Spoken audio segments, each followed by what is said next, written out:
Kerjakan soal ini dalam waktu 5 detik. Sekarang juga.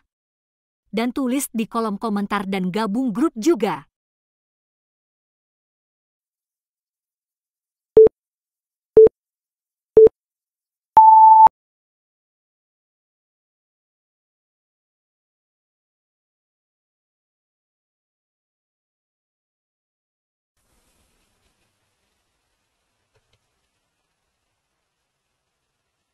Untuk soal kali ini, yaitu pada tanggal 10 Januari 1950 dibentuk panitia teknis yang ditugaskan Presiden Soekarno untuk merencanakan, merancang, dan merumuskan gambar lambang negara yang dinamakan A.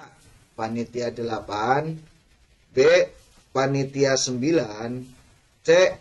Panitia Lancang Negara, D. Panitia Pembangunan, E. Panitia Lambang Negara. Untuk pembahasan pada soal ini, tanggal 10 Januari 1950 dibentuk panitia teknis dengan nama Panitia Lencana Negara di bawah Koordinator Menteri Negara Zonder Portofolio Sultan Hamid II yang ditugaskan Presiden Soekarno merancang dan merumuskan gambar lambang negara. Jika dilihat dari soal tersebut, manakah jawaban yang benar? Jawaban pada soal ini yaitu C. Ya. Karena dibentuk panitia teknis dengan nama Panitia Lencana Negara.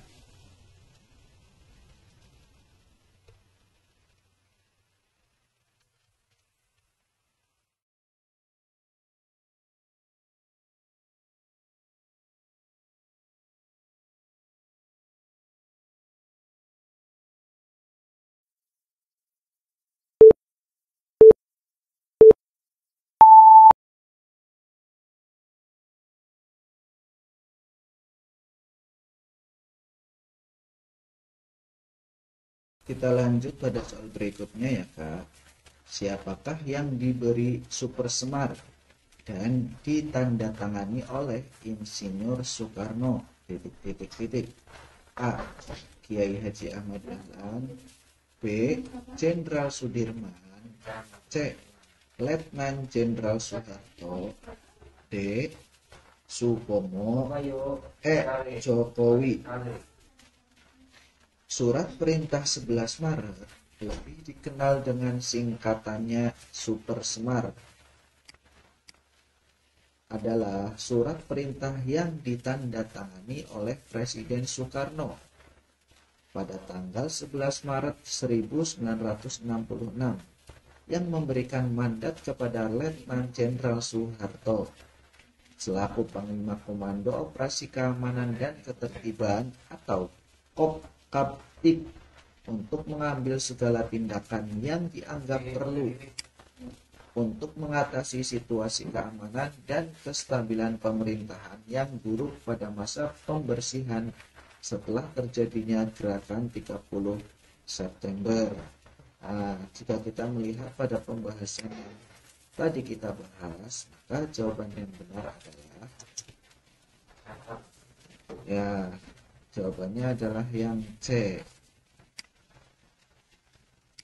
yaitu Letnan Jenderal Soeharto.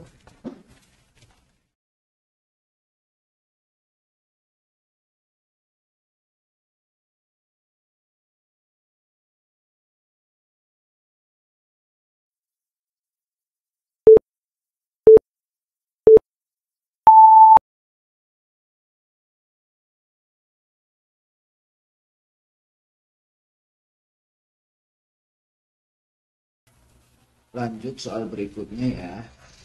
Tokoh yang mengusulkan agar yang menandatangani naskah proklamasi cukup Soekarno dan Hatta atas nama bangsa Indonesia adalah titik-titik-titik. A. BM Dia, B. Ahmad Subarjo, C. Khairul Saleh, D. Sukarni, E. Sayuti Melik. Pembahasan pada soal ini yaitu Sukarni yang berasal dari golongan muda berpendapat bahwa yang menandatangani teks proklamasi tidak harus semua orang yang berada di rapat penyusunan teks proklamasi. Maka Sukarni mengusulkan agar ditandatangani oleh Soekarno-Hatta. Jika melihat pada pembahasan ini, garis besarnya yaitu yang menandatangani dan mengusulkan yaitu Sukarni. Nah, maka jawaban yang benar adalah jawabannya adalah yang D.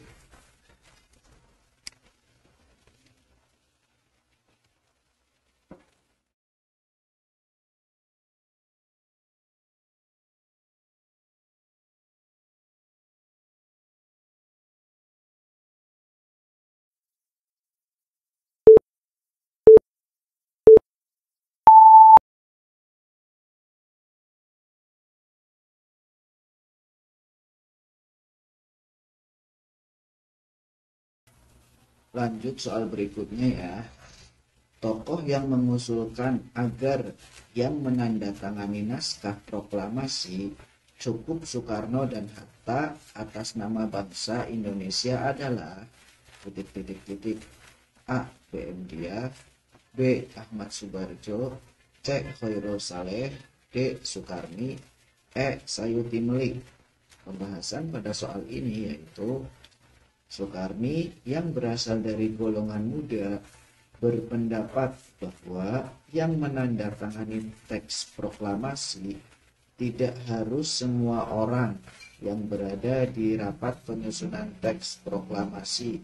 Maka Sukarni mengusulkan agar ditandatangani oleh Soekarno-Hatta. Jika melihat pada pembahasan ini, garis besarnya yaitu yang menandatangani dan mengusulkan yaitu Sukarni. Nah, maka jawaban yang benar adalah jawabannya adalah yang D.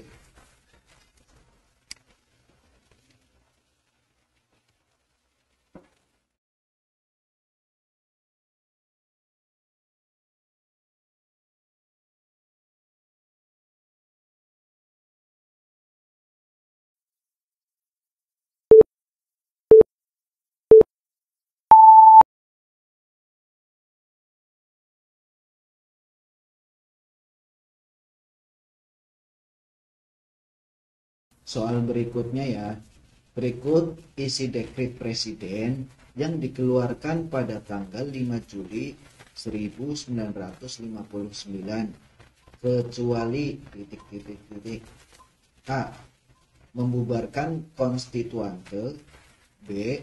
Menetapkan berlakunya kembali UUD 1945.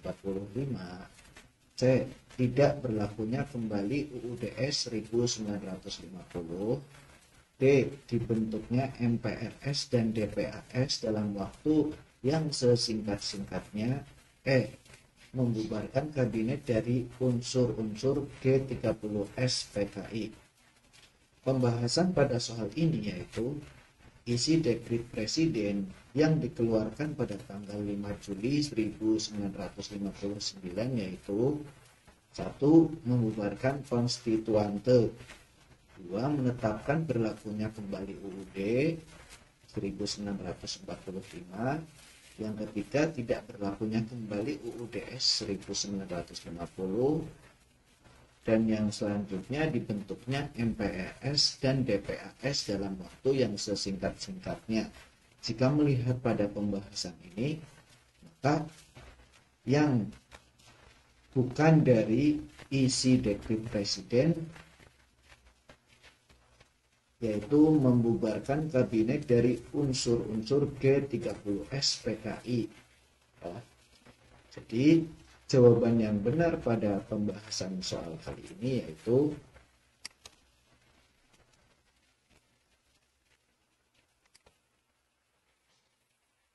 ya, jawabannya yang E. Membubarkan kabinet dari unsur-unsur G30S PKI bukanlah isi dekret presiden.